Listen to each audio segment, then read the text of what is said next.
जैसे ही सतयुग पूरा हुआ और दूसरा युग आया जिसको कहा गया त्रेता युग, चंद्रवंश, जहां पर सतयुग जितनी परफेक्शन नहीं है, लेकिन जहां पर श्री राम का राज्य है, श्री रामचंद्र जिसको कहा, 2 कला कम हो गई। 16 कला संपूर्ण थे। 16 कला कोई गिनती की नहीं होती है, परफेक्शन का फिगर है। कोई बात 100% करेक्ट होती है तो क्या कहते, 16 आनी सच है।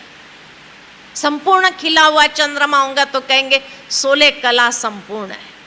तो 16 फिगर परफेक्शन का है ना। परफेक्शन के बाद धीरे धीरे इम्परफेक्शन की ओर यात्रा बढ़ेगी, लॉ ऑफ एंट्रोपी के हिसाब से। और इसलिए त्रेता युग में आए तो 2 कला कम हो गए, 14 कलाधारी बने। लेकिन मर्यादा पुरुषोत्तम इस युग में भी है। लेकिन सतयुग जितनी संपूर्णता न होने कारण आयुष्य थोड़ा कम हो गया। 2 कला कम हुई तो थोड़ा कम हो गया।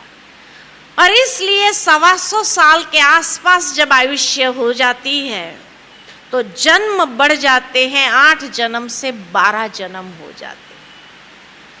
तो सतयुग के अंदर श्री कृष्ण के 8 जन्म की जयंती मनाते हैं हम, क्योंकि इतनी श्रेष्ठ आत्मा थी।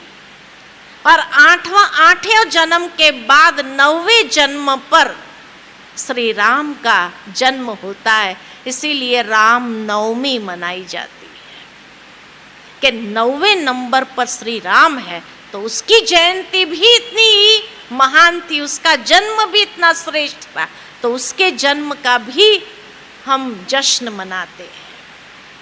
कितना सुंदर, भक्ति के अंदर हर चीज इतनी सुव्यवस्थित है, लेकिन हमने कभी उसके भाव को समझा नहीं, इसलिए उसका आनंद नहीं ले सकते। तो इस तरह से मर्यादा पुरुषोत्तम श्री राम की भी जयंती हम मनाते हैं। भले 125 साल हो गया, 150 साल से कम हो गए, लेकिन फिर भी बहुत श्रेष्ठ कर्म उनके भी थे। लेकिन जैसे जैसे तीसरा युग आता है, द्वापर, जहां सत्य के साथ असत्य मिक्स होने लगा, अकाले मृत्यु आरंभ होने लगी। और अकाल मृत्यु जब आरंभ हो जाती है तो जरूर है आत्मशक्ति क्षीण हो गई। 1250 यानी 2500 साल पूरे हो गए, आधा समय पूरा हो गया 5000 साल में, तो आधी कलाएं भी कम हो गई। तो 16 कला से द्वापर युग में सिर्फ 8 कलाधारी हो जाते, इतनी ही पोटेंशियल रह गई। और इसलिए अकाले मृत्यु होने कारण जन्म बढ़ गए, 21 जन्म हो गए द्वापर युग। और इस युग में मनुष्य भक्ति आरंभ करता है, अव्यभिचारी भक्ति होती है, वो शिव की आराधना करना आरंभ करते हैं। लेकिन धीरे धीरे बाद में मनुष्य आत्माएं जो देवी देवताएं होकर के गए, उनके मंदिर बना करके उनकी पूजा आरंभ कर देते हैं। और इस तरह से अव्यभिचारी भक्ति, एक ही भक्ति आरंभ होती है। संन्यास धर्म भी शुरू होते हैं, कुछ महान ऋषियों का जन्म होता है और पुण्य कर्म आरंभ हो जाते हैं। कर्म मनुष्य के पुण्य कर्म होते हैं। इसी युग में परमात्मा का पैगंबर संदेश लेकर के आते हैं और इस तरह से द्वापर युग चलता है।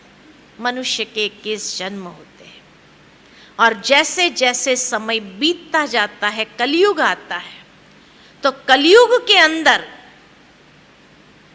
1 या 2 कला रह जाती है। इसीलिए लोग कहने में कह देते हैं कि किसी व्यक्ति के अंदर 99 अवगुण है, लेकिन एक तो गुण होगा, उस एक गुण को देख करके ही तो आगे बढ़ो। तो 1 या 2 गुण रहते हैं। इतनी कला क्षीण हो जाती है, इतनी आत्मा की ताकत क्षीण हो जाती है और इसलिए अकाले मृत्यु बढ़ जाती है, क्योंकि मनुष्य के कर्म इस युग में विकर्म ज्यादा है। विकर्म यानी पाप कर्म, विकृत कर्म, विकारों के वश कर्म उसको कहा विकर्म। मनुष्य की आयुष्य कम होने लगती है और जन्म बढ़ जाते हैं। कोई जन्म 5 साल में शरीर छोड़ देता, कोई जन्म 80 साल तक, 90 साल तक खींच लेता है। इस तरह से इम्बैलेंस हो जाता है और कलयुग के अंदर करीबन 42 जन्म होते हैं। इस तरह से अगर गिनती करें, 8 जन्म सतयुग के, 12 जन्म त्रेता के, मिलकर के 20, द्वापर के 21 माना 41 और कलयुग के 42 माना 83 जन्म 83। तो 84वां जन्म जो है वो ये संधिकाल के समय, जब कलयुग और सतयुग का संधिकाल का समय आता है, तब सिर्फ एक जन्म होता है। और इस जन्म को कहा गया दुर्लभ, क्योंकि ये जन्म बार बार नहीं मिलता है। इसी जन्म में हमें 84 जन्म का ज्ञान प्राप्त होता है। इसी जन्म में हमें कर्म की गुह्य गति का ज्ञान प्राप्त होता है। इसी जन्म में जब ये संधिकाल का समय है, तो इस संधिकाल के समय को कहा जाता है पुरुषोत्तम कल्याणकारी संगम युग, जहां 2 युगों का संगम होता है और जहां आत्मा का परमात्मा के साथ संगम होता है, जहां आत्मा पुरुष में से उत्तम पुरुष बनने का पुरुषार्थ करती है और ईश्वर की कृपा से उसका कल्याण होता है। इसलिए इस युग का नाम है पुरुषोत्तम कल्याणकारी संगम युग। इसलिए भक्ति में संगम का बहुत महत्व है। गंगा सागर का संगम, क्योंकि यहाँ आत्मा गंगा की तरह और सागर यानी परमात्मा, तो गंगा सागर का संगम होता है। और जो संगम में स्नान करता है, कहते हैं वो प्यूरिफाइड हो जाता है, क्योंकि यही युग में प्यूरिफिकेशन प्रोसेस आरंभ होती है। मनुष्य उत्तम पुरुष बनने के लिए श्रेष्ठ कर्म का आचरण करने लगता है और परमात्मा का विशेष आशीर्वाद उसके ऊपर रहने के कारण वो उत्तम पुरुष बन करके आगे बढ़ता है।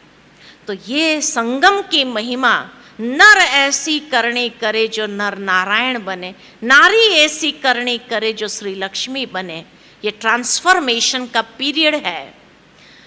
इतना बड़ा ट्रांसफॉर्मेशन जहां हो जाता है कि मनुष्य नर से सो नारायण, नारी से सो श्री लक्ष्मी।